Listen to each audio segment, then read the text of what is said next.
New ইয়র্কে Bangladesh consulate অফিসে ঢোকার সময় তথ্য ও সম্প্রচার উপদেষ্টা মাহফুজ আলমকে আক্রমণের চেষ্টা করেছে আওয়ামী লীগের কর্মী সমর্থকেরা। রোববার সন্ধ্যায় ঘটনা ঘটে। জুলাই গণঅভ্যুত্থানের বছর পূর্তি উপলক্ষে বাংলাদেশ কনস্যুলেট অফিস রোববার এক অনুষ্ঠানের আয়োজন করে। এতে প্রধান অতিথি ছিলেন তথ্য উপদেষ্টা মাহফুজ আলম। তিনি কনস্যুলেটে ঢোকার সময় কনস্যুলেট অফিসের সামনে আওয়ামী লীগের পতাকা হাতে জয় বাংলা স্লোগান দিয়ে কর্মী ও সমর্থকেরা বিক্ষোভ করেন। তার অনুষ্ঠানে আমন্ত্রিতদের উদ্দেশ্য করে ডিম ছোড়েন। তারা মাহফুজ আলমের বিরুদ্ধে বিভিন্ন স্লোগান দেন। এ সময় কনস্যুলেট ভবনের কাঁচের দরজা ভেঙে তারা চুরমার করেন।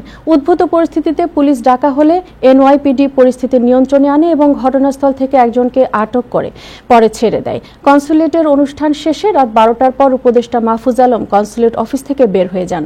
এদিকে রোববারের ঘটনা সম্পর্কে যুক্তরাষ্ট্র আওয়ামী লীগের সভাপতি ডক্টর সিদ্দিকুর রহমান বলেছেন, ঘটনার সময় আমি সেখানে ছিলাম। আমার দলের কোনো নেতাকর্মী কনস্যুলেটের দরজা ভাঙেনি।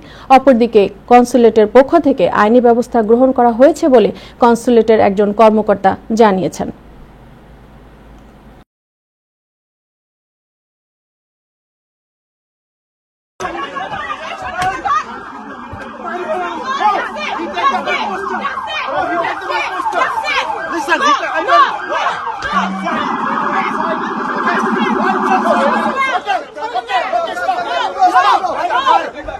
Let him go, let him go.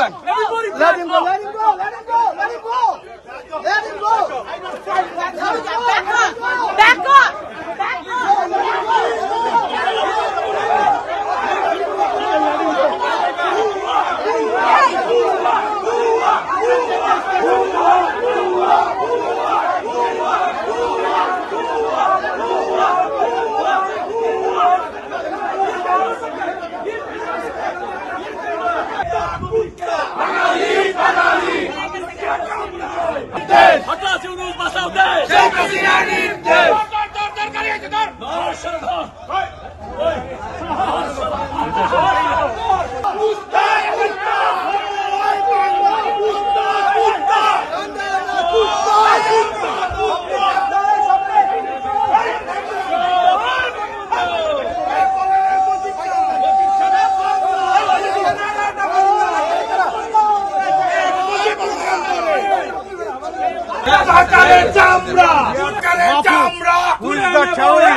Action!